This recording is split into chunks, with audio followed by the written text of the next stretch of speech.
আসসালামু আলাইকুম। আমরা আজকে মাইক্রো ইকোনমিক্স বা ব্যষ্টিক অর্থনীতির একটি টপিকস নিয়ে কথা বলবো। এই টপিকটি তোমাদের সকলকে আমার এই ভিডিও টিউটোরিয়ালকে স্বাগত জানাচ্ছি। তো আমাদের ব্যষ্টিক অর্থনীতির একটি অত্যন্ত গুরুত্বপূর্ণ টপিক হলো নিরপেক্ষ রেখা, যেটি আমাদের চতুর্থ অধ্যায়ে আছে। আমরা ইতিমধ্যেই ভোক্তার আচরণ নিয়ে কথা বলেছি। ভোক্তার আচরণে আমরা উপযোগটা নিয়ে কথা বলেছি, যে আমরা উপযোগকে বলতে চেষ্টা করেছি। উপযোগ হলো অভাব পূরণের ক্ষমতা, যে কোনো দ্রব্য বা সেবার অভাব পূরণের সক্ষমতাকে আমরা উপযোগ বলে থাকি। আর এই উপযোগটাকে পরিমাণগত দিক এবং পর্যায়গত দিকে বিশ্লেষণ করা যায়। অর্থাৎ উপযোগকে কেউ কেউ বলছেন সংখ্যায় পরিমাপ করা যায়, আবার কেউ কেউ বলছেন কি না, এটি সংখ্যায় পরিমাপ করা যায় না। তো যারা সংখ্যায় পরিমাপ করতে পারেন তাদের পক্ষে ছিলেন কারা? Edgeworth Fisher. কিন্তু এটা অনেকেই বলে থাকেন, আমি আগেও বলেছি তোমাদেরকে, যে আসলে উপযুক্ত এটা একটি মনস্তাত্ত্বিক বিষয়, মেন্টাল স্যাটিসফ্যাকশনের বিষয়। কেউ মানসিকভাবে তৃপ্ত হলেই সেটাকে আমরা কি বলতে পারি যে এটা ম্যান টু ম্যান কি করে বেরি করে। যে আমি যে ক্লাসটা নিচ্ছি, অনলাইন ক্লাসটা, কারো কারো কাছে ক্লাসটি খুবই উপকারী, কেউ কেউ মনে করবে কি দরকার, এই ক্লাসটা দরকার নেই।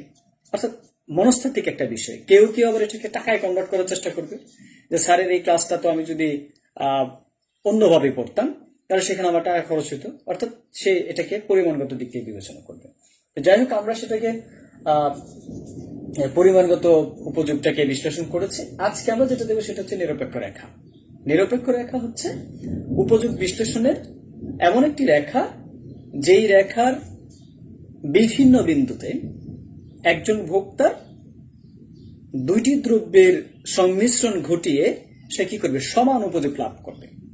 এটি এমন একটি রেখা, যেই রেখার বিভিন্ন বিন্দুতে ভোক্তা দুইটি দ্রব্যের সংমিশ্রণ ঘটানোর পরে প্রত্যেকটা বিন্দুতে কি পাবে, সে তৃপ্তিটার পরিমাণ সমান পাবে।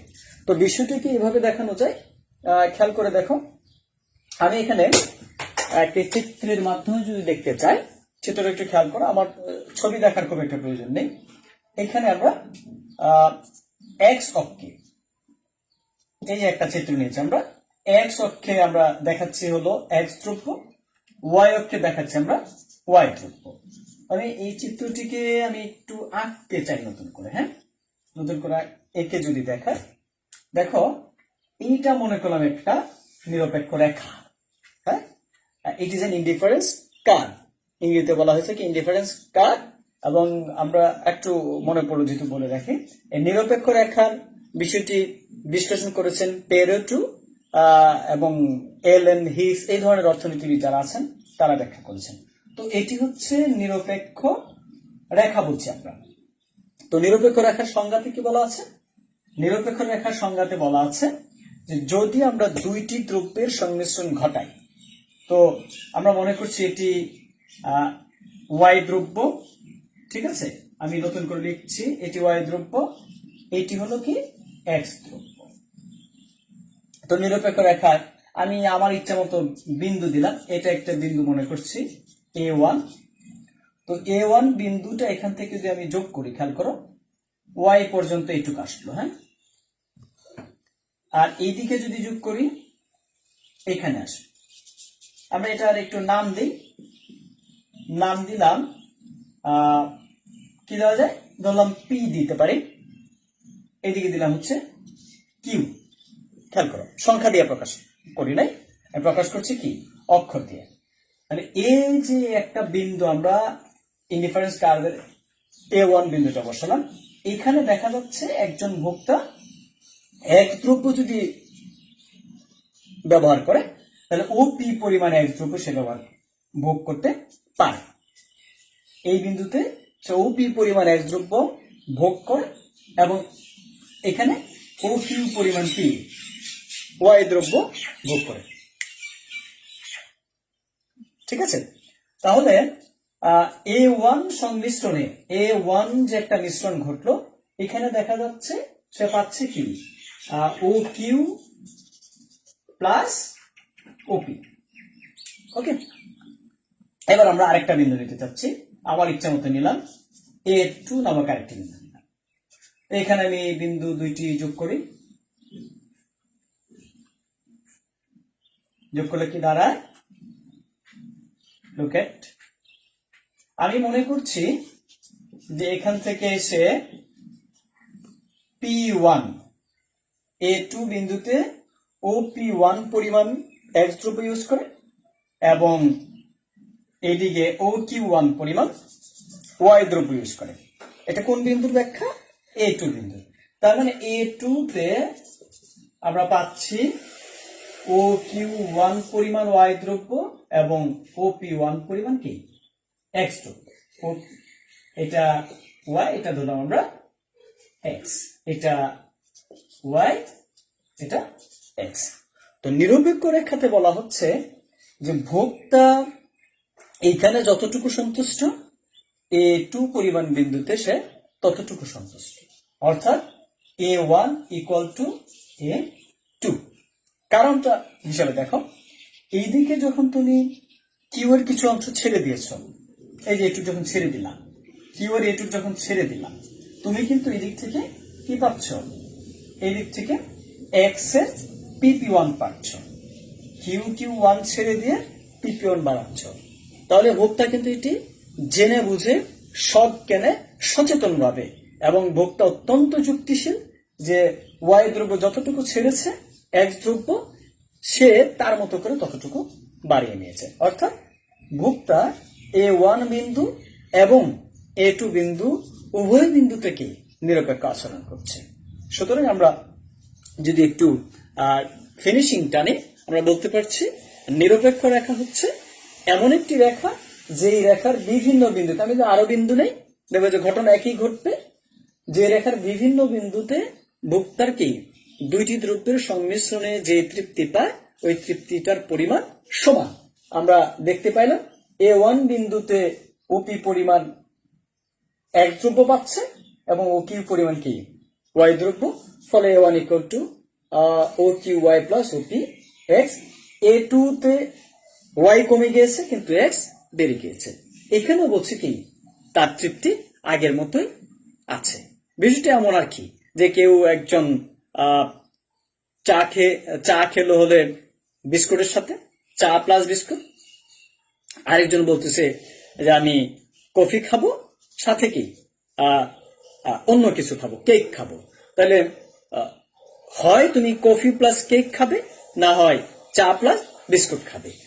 উভয় জায়গা থেকে তোমার তৃপ্তির পরিমাণটা, সন্তুষ্টির পরিমাণটা সমান। ঠিক আছে? তো আমরা এই নিরপেক্ষ রেখাটি যখন আলোচনা করছি, সাথে সাথে আরেকটা জিনিস আমাদের আলোচনা করবার প্রয়োজন আছে, তারপর আমি আমার পরের টপিকসে যাব। ওকে, দেখো আরেকটি বিষয় কি, নিরপেক্ষ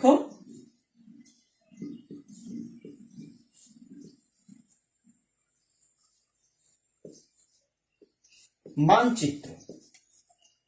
এটা নিরপেক্ষ রেখার সাথে ওতপ্রোতভাবে জড়িত, কারণ নিরপেক্ষ রেখার যে প্রশ্নগুলো পরীক্ষায় আসে, এই প্রশ্নগুলোর মধ্যে অন্যতম একটি গুরুত্বপূর্ণ প্রশ্ন হচ্ছে নিরপেক্ষ রেখা বলতে কি বুঝো, নিরপেক্ষ রেখার বৈশিষ্ট্য সমূহ আলোচনা করো, নিরপেক্ষ মানচিত্র বলতে কি বুঝো, নিরপেক্ষ রেখা ও নিরপেক্ষ মানচিত্রের মধ্যে পার্থক্য। তো নিরপেক্ষ রেখা বৈশিষ্ট্য বুঝাইতে গেলে আমার মানচিত্রের একটু হেল্প লাগবে। তো দেখো মানচিত্র কি আমি একটু বলে নিচ্ছি। মানচিত্র মানেই কি, এখানে অনেকগুলো চিত্রের সমাবেশ থাকা বিষয় আছে।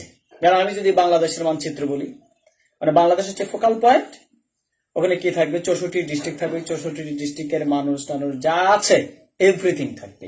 বিশ্ব মানচিত্র যদি বলি, বিশ্বের সমস্ত রাষ্ট্র, বিশ্বের জনগণের অবস্থান, এই বিষয়গুলো অন্তর্ভুক্ত থাকে। নিরপেক্ষ মানচিত্র হচ্ছে এমন একটি মানচিত্র যে মানচিত্রে এক বা একাধিক নিরপেক্ষ রেখা দেখানো হয়।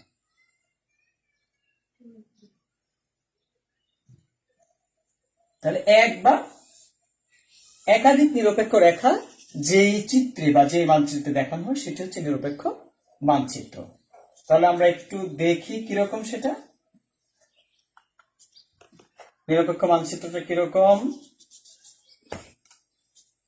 এই যে একটা নিরপেক্ষ রেখা অঙ্কন করলাম, আইসি 1, আরেকটা দেখাইলাম আইসি 2, আরেকটা দেখাইলাম আইসি 3। আইসি মানে ইন্ডিফারেন্স কার্ড। তো কেন 3টা মানচিত্রের প্রয়োজন পড়লো, 3টা নিরপেক্ষ রেখার কেন প্রয়োজন পড়লো, বা 2টা নিরপেক্ষ রেখার কেন প্রয়োজন পড়লো? বিষয়টা এই জন্য যে কোনো ভোক্তা কিন্তু তার সামগ্রিক চাহিদা শুধু 2টা দ্রব্য দিয়ে কে মিটায় না। হ্যাঁ, 4টা 5টা 6টা দ্রব্য থাকতে পারে, কিন্তু একটা নিরপেক্ষ রেখায় তুমি কোনোভাবেই কি 2-এর অধিক দ্রব্য বা সেবা দেখাইতে পারবে না। সেজন্য ভোক্তার টোটাল স্যাটিসফ্যাকশন গুলো বুঝাইতে গেলে অনেকগুলো নিরপেক্ষ রেখার প্রয়োজন পড়ে। এগুলো আমরা একটা যখন মানচিত্র শো করি সেটাকে বলা হয় নিরপেক্ষ মানচিত্র। ঠিক আছে, ওয়াই ওকে। তার মানে আমি ফিনিশিং টানছি যে নিরপেক্ষ মানচিত্র হচ্ছে এমন একটি মানচিত্র যে মানচিত্রে 1-এর অধিক কি নিরপেক্ষ রেখা দেখানো হয়। এবার খেয়াল করবে আমরা কেন এটি দেখাচ্ছি। হ্যাঁ, আমরা যদি একটু খেয়াল করি,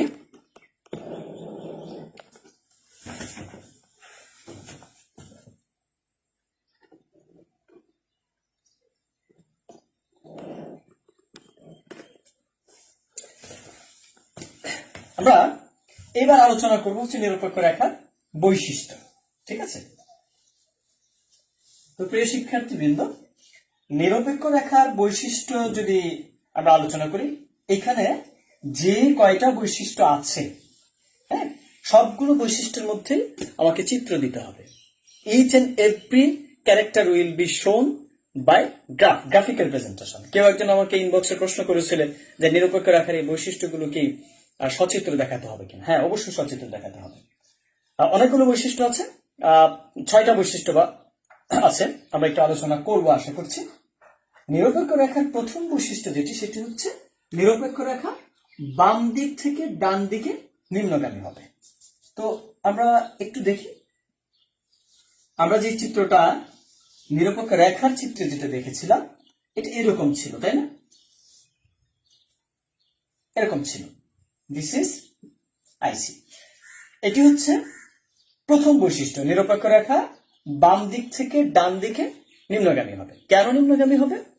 অর্থনীতির 2টি চলকের সম্পর্ক যদি পারস্পরিক বিপরীতমুখী সম্পর্ক হয়, তাহলে তার দ্বারা কোন চিত্র অঙ্কন করলে সেটি অবশ্যই বাম থেকে ডান দিকে নিম্নগামী হবে। যেমনটি আমরা যদি এখানে ওয়াই দ্রব্য দেখাই, নিচে এক্স দ্রব্য, তাহলে তুমি যদি ওয়াই দ্রব্য বাড়াইতে চাও এক্স দ্রব্য কমাইতে হবে, এক্স দ্রব্য বাড়াইতে চাইলে ওয়াই দ্রব্য কি কমাইতে হবে। হ্যাঁ, কাজে এটি কি একটি বিপরীতমুখী সম্পর্ক এদের মধ্যে রয়েছে। এটি কখনোই এরকম সরল রেখা হবে না। আমরা যদি দেখতে চাই, এটিকে তুমি সরল রেখা অঙ্কন করতে পারবে না, এরকম হবে না।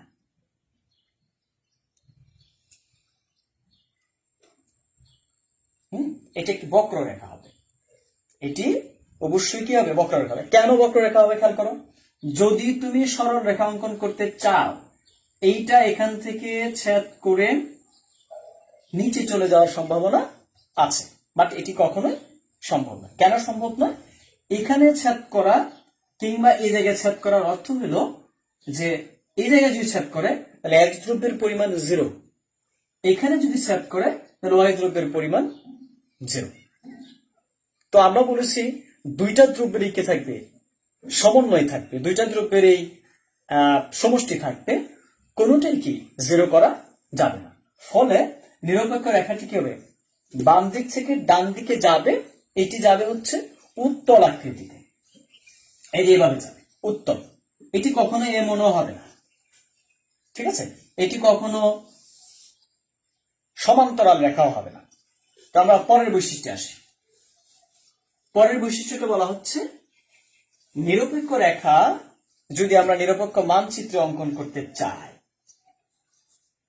দেখো 2টি নিরপেক্ষ রেখা পরস্পরকে কি করবে না, ছেদ করবে না, এটি একটি বৈশিষ্ট্য। আমরা যদি নিরপেক্ষ মানচিত্রে একাধিক নিরপেক্ষ রেখা দেখাতে চাই, যেমন যদি আরেকটা দেখায় IC1 IC2, তাহলে কোনোভাবেই তুমি এরকম করতে পারবে না। এই যে IC2 এরকম হবে না, একটা আরেকটাকে পরস্পরকে কি করবে না, ছেদ করবে না। তো এটা আমরা চিত্রের মাধ্যমে দেখাবো যে দুইটি নিরপেক্ষ রেখা পরস্পরকে ছেদ করবে না। ঠিক আছে, কেন করবে না? আমি যদি এই জায়গায় একটা সন্নিবেশ ঘটাইতে চাই, হ্যাঁ, তাহলে নিরপেক্ষ রেখাটা এরকম হইতে হবে। যদি আমি ছেদ করাতে চাই, এইটি এখান থেকে এসে কি হবে, এরকম যেতে হবে। হ্যাঁ, তাহলে এটা শুরু হয়েছে কি থেকে, নিচের দিক থেকে। এটি আসলে অবস্থানটা নিচের দিক থেকেই যাবে। যেটা শুরু হয়েছে উপরের দিক থেকে, এটির অবস্থান কি দূরত্ব বজায় রেখে উপরের দিকেই থাকবে। সুতরাং আমরা সিদ্ধান্তে আসতে পারি দুইটি নিরপেক্ষ রেখা কোনোভাবে কি পরস্পরকে ছেদ করবে না।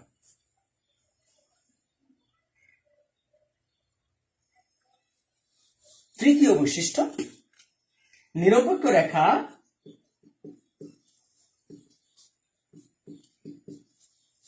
এখানে দুইটা অক্ষ আছে না, একটা হচ্ছে এক্স অক্ষ, একটি ওয়াই অক্ষ। নিরপেক্ষ রেখা কোন অক্ষকে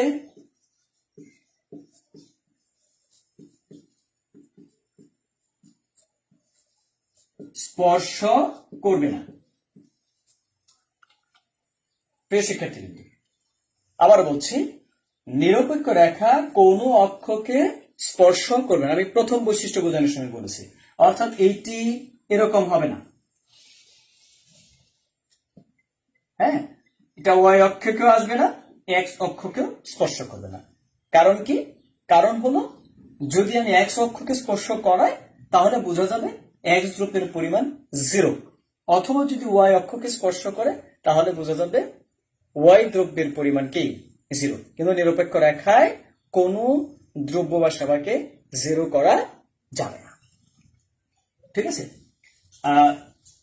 আমরা যদি 4 নাম্বার বৈশিষ্ট্যটা দেখি, আমরা নিরপেক্ষ মানচিত্র যে তৈরি করব, মানচিত্রের নিচের রেখা অপেক্ষা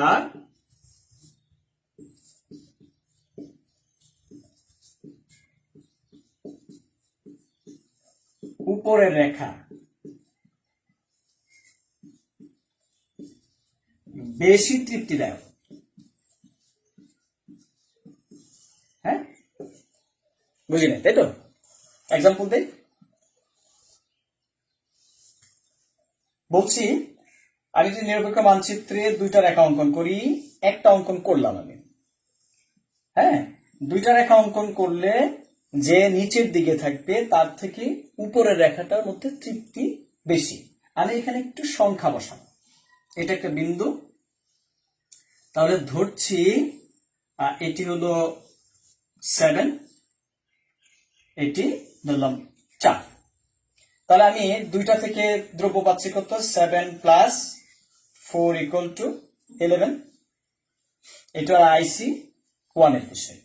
এখন যদি আমি আরেকটি রেখা অঙ্কন করতে চাই এটার উপরে, দেখো শিক্ষার্থীবৃন্দ, মনে করছি বিন্দুটা এখানেই। হ্যাঁ, তাহলে এদিকে টানলাম, আমি এটা এদিকে টানলাম, টানলে এখানে যদি আনো, দেখো এটা কিন্তু 4 থেকে বেশি হবে, 5, 6 যাই হোক, আমরা ধরলাম এখানে 6। তাহলে IC2 তে ভোগটা কি পাচ্ছে, 7 + 6 = 13। হ্যাঁ, তাহলে ওখানে তার কি তৃপ্তিটা বেশি। আমরা আরো নিচে আসতে চাই, ধরলাম এটা IC3, তাহলে দেখো এখানে কিন্তু এক্স দ্রব্যটা আরো কমে গেল। সো IC3 তে আমরা পাবো 7 + 2 = 9। অতএব আমরা সিদ্ধান্তে আসতে পারি যে নিরপেক্ষ মানচিত্রের উপরের দিকে যে নিরপেক্ষ রেখাটা থাকে সেটির তৃপ্তি অপেক্ষা নিচেরটা কি কম, তার মানে উপরেরটাতে বেশি। এটাও চিত্রের মাধ্যমে আমাদেরকে দেখাতে হবে। তারপর আমরা আরেকটি সুন্দর বৈশিষ্ট্য আছে, সবগুলো নিরপেক্ষ রেখাতে আমরা যেটা দেখলাম, রেখাটি কি হবে, আইসিটা সবসময় উত্তল হবে। হ্যাঁ, উত্তল হবে। আর আমরা এখন চন্দ্র দেখতে পাচ্ছি না, চন্দ্র যখন প্রথম দিকে মাস শুরু হয়, চন্দ্র মাসটা চারটা যেরকম থাকে, নিরপেক্ষ রেখাটা এরকম হবে, অর্থাৎ এই যে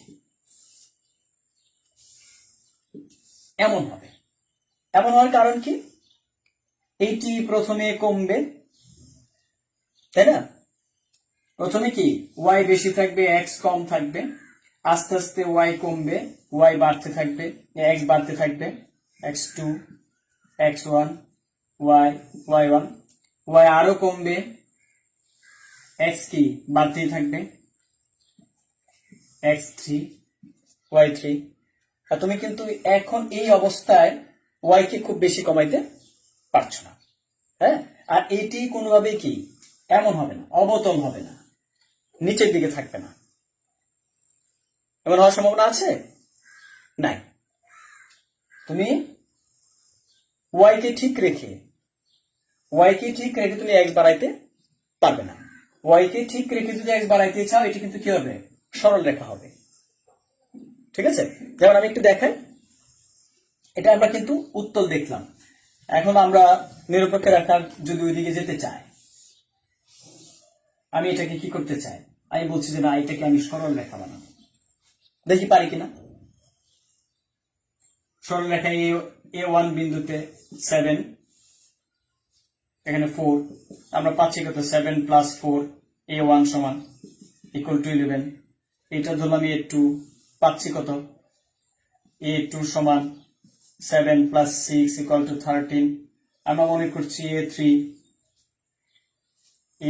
সমান 7 প্লাস 8 ইকুয়াল টু কি 15। দেখো তো তিনটা বিন্দুর কি সন্তুষ্টি সমান হলো? সমান হবে। সুতরাং এটি কি কোনোভাবে সরল রেখা হবে না। সরল রেখা হলে তো সামনের দিকে যাইতো, এটি স্বাভাবিকভাবে কি হবে, উত্তল হবে, অর্থাৎ ওর মুখটা অর্ধ চন্দ্রাকৃতির হবে।